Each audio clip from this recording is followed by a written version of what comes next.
السلام علیکم، میں سمیع ابراہیم اور آپ دیکھ رہے ہیں ہمارا یوٹیوب اور فیس بک چینل۔ بڑا اہم دن ہے آج بھی۔ الیکشن کمیشن کے فیصلے کے خلاف عمران خان اپنی پٹیشن تیار کروا رہے ہیں۔ ابھی تک جو الیکشن کمیشن کا فیصلہ ہے اس کی کاپی نہیں ملی۔ جیسے وہ مل جائے گی تو یہ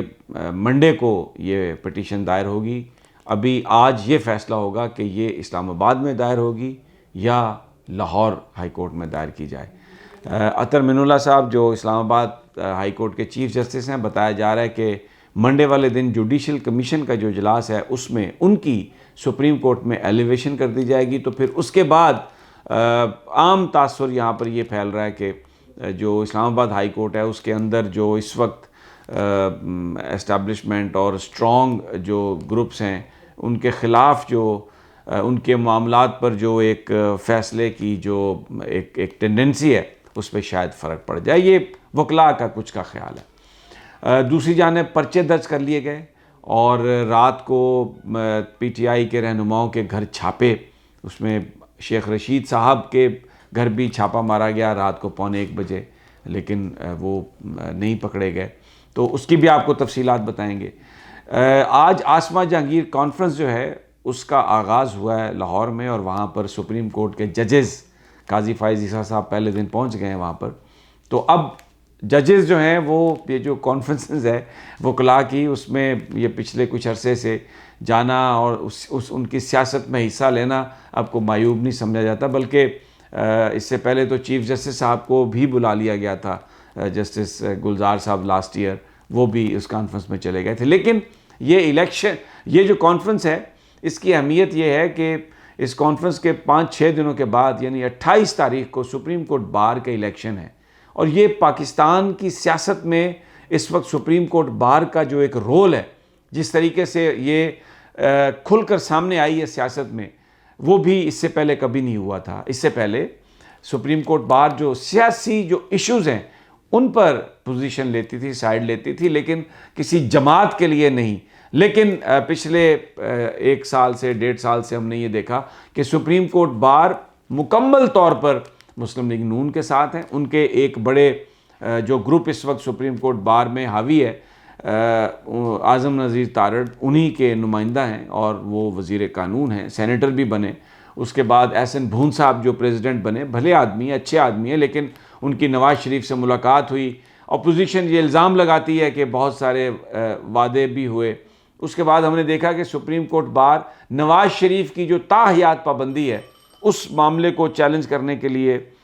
سپریم کورٹ بار کے صدر احسن بھون نے سپریم کورٹ میں پٹیشن کو دائر کیا۔ تو اس وقت وہ پوری طرح پالیٹکس میں ہے، اور یہ جو ابھی جو آسما جہانگیر کانفرنس ہے یہ پہلے 2 دن کی تھی، اس کو 4 دن کیا گیا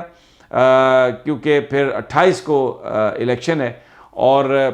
یہ بڑا اہم الیکشن ہوگا۔ کون سا گروپ جیتتا ہے اس میں؟ حامد خان گروپ جیتتا ہے، آسما جہانگیر کا گروپ جیتتا ہے۔ پولیٹکس میں جو وکلاء کا جو اس وقت جو ان کا عمل دخل ہے وہ بہت اہم ہے۔ تو یہ بھی it will be very interesting to see کہ یہ کیا ہوتا ہے۔ لیکن سب سے پہلے ہم عمران خان صاحب کا جو آج کا جو دن ہے اس میں اس پر ملک میں بحث ہو رہی ہے کہ انہوں نے جس وقت سارے لوگ باہر آ چکے تھے تو پھر کال کیوں نہیں دی۔ میں نے اپنے پچھلے ویلاگ میں آپ کو بتایا، کچھ میٹنگز بھی ہوئیں۔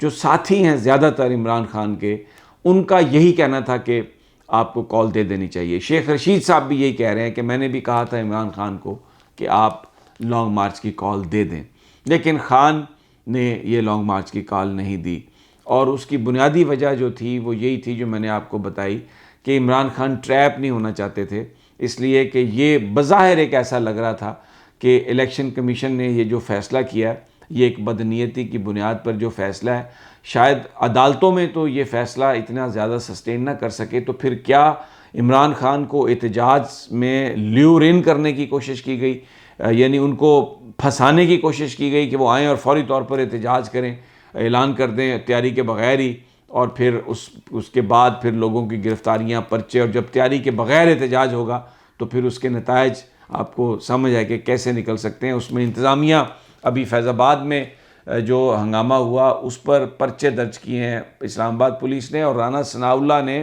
رپورٹڈلی آئی جی سے کہا ہے کہ سب کے خلاف دہشت گردی کے پرچے درج کریں، عامر کیانی ہوں، واسق قیوم صاحب ہوں، راجہ راشد صاحب ہوں، فیصل جاوید ہیں سینیٹر، ان سب کے خلاف، اور بھی بہت سارے لوگ ہیں، یعنی دہشت گردی کے پرچے۔ اس کی وجہ یہ ہے دہشت گردی کی جب شکیں لگتی ہیں تو آپ کو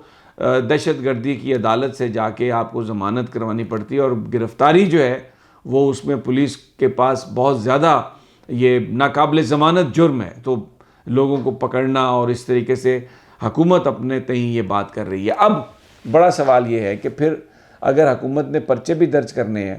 تو پھر یہ عمران خان صاحب نے احتجاج کیوں نہیں کیا، لانگ مارچ کی کال کیوں نہیں دی؟ تو ایک بات بالکل واضح میں آپ کو بتا رہا ہوں، یہ نون لیگ تاثر دے رہی ہے کہ اسٹیبلشمنٹ کے ساتھ اس کی سر ہے اور وہ سب کچھ ان کے کہنے پر کر رہی ہے۔ ایسا نہیں ہے۔ لوگ جو جاننے والے ہیں وہ بتاتے ہیں کہ اس وقت جو اسٹیبلشمنٹ ہے وہ الیکشن کروانا چاہتی ہے۔ نواز شریف اور شہباز شریف الیکشن نہیں کروانا چاہتے، اور اس سے پہلے بھی وعدہ یہی کیا گیا تھا ان کی طرف سے کہ ہم الیکشن کروا دیں گے، لیکن شہباز صاحب نے بعد میں یہ بات کہی رپورٹڈلی کہ مولانا فضل الرحمان اور نواز شریف اس کو نہیں مان رہے۔ تو ایک سرد جنگ وہاں پر بھی جاری ہے، اور اسی کے نتیجے میں آپ کو نظر آتا ہے کہ الائز جو ہیں اس حکومت کے وہ آپ کو تھوڑے جز بز نظر آتے ہیں، کبھی ایسا تاثر دیتے ہیں کہ وہ علیحدہ ہونے والے ہیں، کبھی ایسا تاثر دیتے ہیں کہ وہ ساتھ ہیں۔ تو ایک سرد جنگ وہاں پہ بھی جاری ہے، اور وہ کس کروٹ اونٹ بیٹھتا ہے وہ بھی آنے والے دنوں میں پتہ چل جائے گا۔ جو حکومت ہے انہوں نے پرچے درج کر کے یہ ثابت کر دیا ہے کہ جو شہباز شریف کہتا تھا کہ ہمارے سے بات کر لیں، یا کوئی اور کہتا تھا کہ ہم پی ٹی آئی سے بات کرنے کے لیے تیار ہیں، وہ صرف فلوک ہے، وہ جھوٹ ہے، وہ لوگوں کو گمراہ کرنے کی ایک کوشش ہے۔ اور عمران خان کا یہ موقف درست نظر آتا ہے کہ میں ان چوروں ڈاکوؤں کے ساتھ نہیں بیٹھوں گا، کیونکہ یہ اس لحاظ سے بالکل مخلص نہیں ہے، اور یہ الیکشن نہیں کرانا چاہتے، یہ صرف انگیج کر کے ٹرک کی بتی کے پیچھے لگا کے یہ آگے جانا چاہتے ہیں۔ اب کل باجوہ صاحب نے کہا کہ وہ ریٹائر ہو رہے ہیں، وہ بھی این ڈی یو میں انہوں نے کہا، جو بعد میں اطلاعات آئیں پوری جب چیز سامنے آئی، تو میں یہ سوچ رہا تھا کہ ظاہر ہے ان کا جواب انہوں نے اچھا دیا، اور بظاہر بھی یہی ہے کہ وہ کہہ رہے ہیں کہ میں اپنی مدت ملازمت پوری کر کے چلا جاؤں گا، یا اس کے علاوہ اگر ان کے دل میں کچھ اور ہے بھی اگر، تو بھی وہ کوئی مناسب فورم نہیں تھا کہ وہ اس کا اظہار کرتے۔ وہاں پر انہیں یہی کہنا چاہیے تھا، اور یہی انہوں نے کہا، اور اپنے آفس کی جو ڈیکورم ہے، ان کی جو ایک عزت ہے، یہ کہہ کر انہوں نے اس کو بہت احسن طریقے سے بحال رکھا، اور لوگوں کو بھی اس سے تسلی اور تشفی ہوئی۔ اب ظاہر ہے